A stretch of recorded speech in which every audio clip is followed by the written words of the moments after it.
Bonjour et bienvenue, c'est Bertrand de la Fondation Magister, l'école des héros du monde réel. Dans l'épisode 54, je vous disais que la plupart des gens pensent que l'ADN, ça contient simplement les informations permettant de construire notre corps. Alors que l'ADN contient aussi les informations permettant de construire notre vie dans ce monde, de construire notre perception de la réalité, de modeler notre trait de caractère, etc. Et ce, à tous les instants de la vie. Ça ne s'arrête jamais. Et l'idée à laquelle je vais vous introduire dans cet épisode, c'est que notre matériel biologique, il a le potentiel de générer plusieurs identités, plusieurs personnalités, ainsi que plusieurs réalités différentes.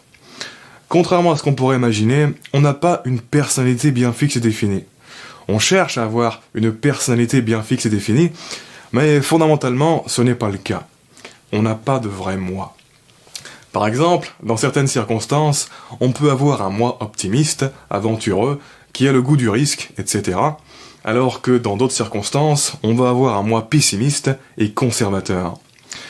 De la même manière, on peut distinguer des épisodes de notre vie dans lesquels on est connecté à un moi grand, noble, généreux, rayonnant, qui est animé par le bien-être et l'abondance. Et d'autres périodes dans lesquelles on est connecté à un moi petit, égoïste, animé par le manque et le mal-être, qui est possédé par ses envies, par la peur de perdre, qui cherche à prendre de la valeur, qui se comporte comme un trou noir.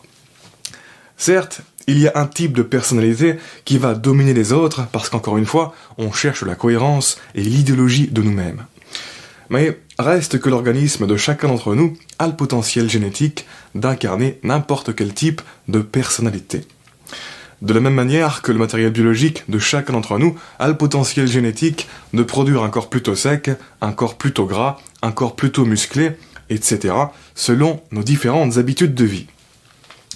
Et donc, ce que beaucoup de gens ne réalisent pas à propos de l'évolution de la vie, c'est que non seulement il y a une compétition inter-ADN, c'est-à-dire entre les organismes individuels et leur ensemble de gènes, mais il y a aussi une compétition intra-ADN, c'est-à-dire entre les gènes d'un seul organisme. En effet, pour avancer dans le jeu de la vie, notre organisme dispose d'un arsenal de plusieurs gènes différents. Un arsenal de gènes qui vont exploiter différentes stratégies, bien souvent opposées.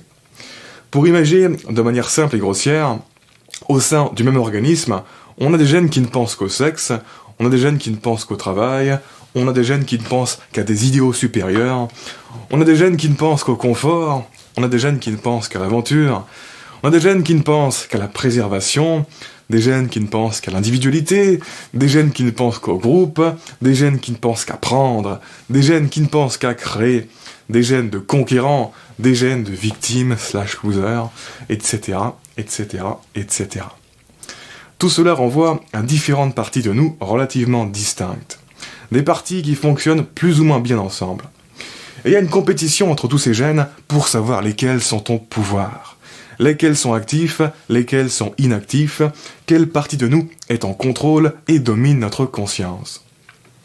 Donc, il y a une compétition en nous vis-à-vis de tout cet héritage génétique parce que tous ces différents gènes, sans exception, ont aidé nos ancêtres dans le passé. Et l'intelligence de notre ADN essaie de trouver quel ensemble de gènes, quel ensemble de réglages sont adaptés pour notre vie. Cette intelligence biologique, elle s'efforce en permanence de trouver quelle matrice d'éléments doit être au pouvoir. Parfois, certains gènes sont réveillés en nous, ils sont en contrôle, parfois ils sont endormis.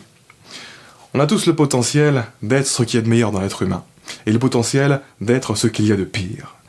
L'ombre et la lumière, ils sont en nous. Ce qui fait qu'on n'a pas une identité bien fixe, c'est la trajectoire de notre vie qui ajuste ce dont on est fait. Certains éléments gagnent, d'autres perdent, c'est la survie du plus fort à l'intérieur de notre corps. En général, on commence la vie avec certains gènes éteints par défaut. Et de plus, quand un gène est en contrôle et qu'il mène à un résultat négatif, il se fait éteindre, à moins qu'on l'en empêche. Et inversement pour les gènes qui mènent à un résultat positif. Bref, autrement dit, il y a en nous un espace de tout ce que l'on peut être, tout ce que l'on peut ressentir en tant qu'être humain, toutes les valeurs que l'on peut incarner, toutes les choses que l'on peut percevoir, tous les stades de conscience auxquels on peut accéder, le pire comme le meilleur. Et à chaque instant, dans cet espace de tout ce que l'on peut être, seule une sous-partie des éléments possibles est activée. Ce que j'appelle une matrice. Notre organisme a donc le potentiel d'activer en nous différentes matrices d'identité, de personnalité, de réalité, de conscience, etc. à travers la régulation dynamique des gènes au cours de notre vie, ce qu'on appelle l'épigénétique. Ce que j'appelle une matrice, ça renvoie donc à un ensemble de réglages dans notre esprit-cerveau, produisant une identité et une réalité cohérente et fonctionnelle. Et à un instant particulier de notre vie, il ne peut y avoir qu'une seule matrice active à la fois. Certaines personnes qui présentent ce qu'on appelle un trouble dissociatif de l'identité, dont on reparlera bientôt, leur organisme, il bascule régulièrement d'une matrice radicalement différente à une autre. Mais pour les gens normaux, comme vous et moi, enfin j'imagine, ce n'est pas le cas. Il y a des fluctuations relatives à nos humeurs, oui, on n'a pas toujours exactement pareil d'un jour à l'autre, mais globalement, notre conscience a tendance à rester bloquée sur la même matrice tant qu'il n'y a aucun traumatisme qui force à en changer. Une propriété fondamentale d'une matrice étant que dès qu'elle arrive au pouvoir, elle cherche à survivre, elle cherche à rester cohérente et fonctionnelle, et donc elle se renforce continuellement elle-même, comme si elle était vivante. Comme je l'ai déjà exposé, notre cerveau normal est très idéologique.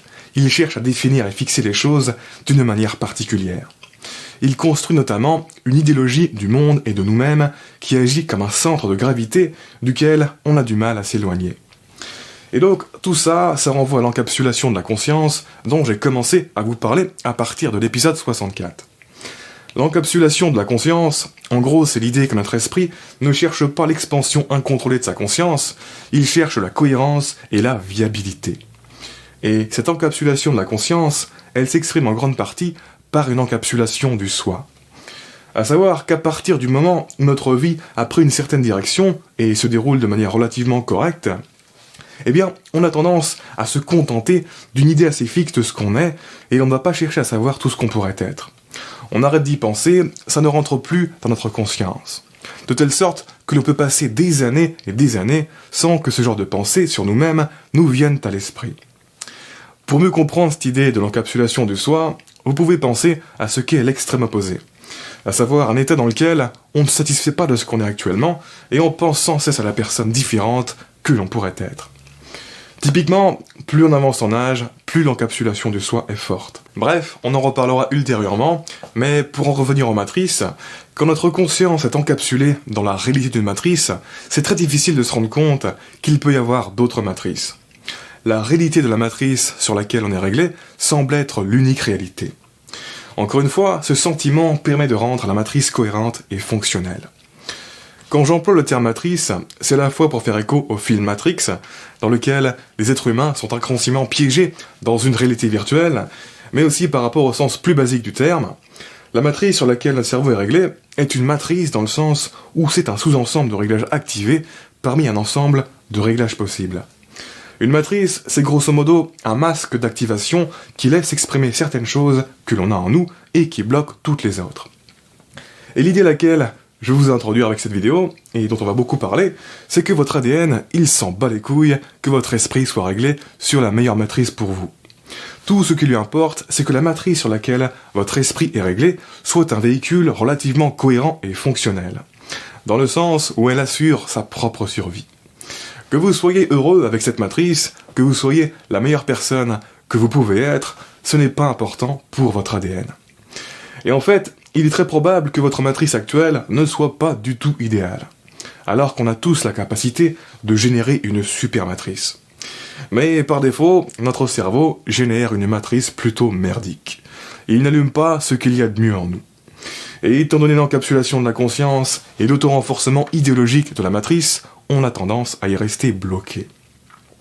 Et en fait, comme on a commencé à l'aborder depuis l'épisode 64, c'est logique. Parce que par défaut, quand on arrive dans le monde, il y a plein de mauvais biais psychobiologiques qui sont préactivés en nous, comme une forme de sécurité par défaut. Et dès le début de notre vie, ces biais vont renforcer le développement d'une matrice anti-productive, allant contre notre propre intérêt, et qui va nous empêcher d'exploiter tout notre potentiel et d'atteindre des stages de conscience plus élevés. Il faut en quelque sorte débloquer la sécurité par défaut pour évoluer. Cette matrice du cerveau par défaut, dont on va beaucoup reparler, c'est une image pour représenter les mauvais réglages typiques dans notre esprit par défaut. C'est une image pour représenter les croyances limitantes sur l'existence, sur nous-mêmes et sur la réalité que notre esprit produit par défaut et qui interfèrent avec notre développement personnel.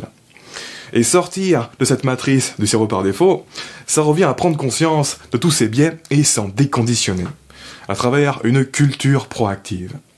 C'est un peu comme démarrer une révolution dans son propre cerveau. Parce qu'il en est fait possible de conditionner les caractéristiques de la matrice, personnalité plus réalité, sur laquelle notre esprit est réglé, en se prenant sérieusement en main. En faisant continuellement attention à son attitude, en prenant conscience des vilains biais de notre cerveau, etc. Sachant que le laisser-aller a tendance à faire réémerger la matrice typique du cerveau par défaut, dont je vous exposais les caractéristiques dangereuses dans l'épisode 65. Bref, actuellement, vous vous percevez probablement vous et la réalité dans laquelle vous vivez comme quelque chose d'assez fixe. Vous avez naturellement construit une idéologie de vous-même et du monde dont vous faites partie. Mais la personne que vous êtes aujourd'hui et sa perception de la réalité, c'est juste une solution que votre ADN a manifestée pour traverser le temps et l'espace. Parmi des tas de solutions qu'il avait et qu'il a la capacité de générer. Et donc, cette personne que vous êtes, c'est juste un ensemble de réglages de votre esprit. Une partie d'une matrice, parmi tant d'autres possibles. Parce qu'on peut la changer cette matrice, et qu'une matrice est stable simplement parce qu'elle se renforce continuellement elle-même. Autrement dit, vous êtes la personne que vous êtes parce que vous avez beaucoup pratiqué tous les réglages de cette personne. Par exemple, si vous prenez une personne qui se croit introvertie, elle va vivre et agir comme une personne introvertie. Techniquement, son organisme est capable de se comporter comme une personne extravertie. Mais elle ne le fera pas car elle se retient et que ça paraît inauthentique quand elle joue l'extravertie. Cela crée du malaise et de l'inconfort. L'idéologie qu'elle a construite d'elle-même l'empêche de changer. C'est comme un centre de gravité duquel elle a du mal à s'éloigner et auquel elle revient naturellement. Pourtant, si elle joue continuellement ce rôle d'extraverti, cette personne, cette partie de matrice, elle finira par ne plus distinguer ce rôle de ce qu'elle est. Son centre de gravité se sera déplacé. Son être aura une nouvelle zone de confort, une nouvelle zone d'authenticité. De la même manière, si une personne passe 1 an en gros déficit calorique quotidien, son corps va finir par appartenir à la catégorie des corps secs et fins. Si elle passe 1 an en gros surplus calorique quotidien, sans faire de sport, son corps va finir par appartenir à la catégorie des corps massifs et gras. Et si elle passe 1 an à faire du sport avec un apport calorique bien calibré, son corps va finir par appartenir à la catégorie des corps tonifiés et bien proportionnés. Oui, on a tous plus ou moins de facilité à développer tel ou tel type de corps et tel ou tel type de personnalité, c'est une évidence. Mais ça veut juste dire qu'il faut plus s'investir et non que c'est impossible. Et vous serez surpris de constater qu'une fois que vous aurez développé un nouvel équilibre, eh bien, c'est cet équilibre-là qui restera plus naturellement, comme s'il ne voulait plus partir. Et enfin, oui, la plupart des gens gardent le même type de corps et le même type de personnalité toute leur vie. Mais c'est parce qu'ils ne changent jamais radicalement leurs habitudes de vie. Autrement dit, nous sommes littéralement un paquet d'habitudes qui se renforcent continuellement et qui sont si renforcées qu'elles sont pratiquement toujours actives et semblent ainsi faire partie d'une essence profonde à laquelle on ne peut rien faire. Alors que ce n'est pas vraiment le cas. Il n'y a rien de purement solide dans notre identité. On peut progressivement changer le réglage de notre matrice. Même si, encore une fois, beaucoup de changements progressifs en nous impliquent des changements radicaux dans notre mode de vie. Parce que tout fonctionne par équilibre, par centre de gravité.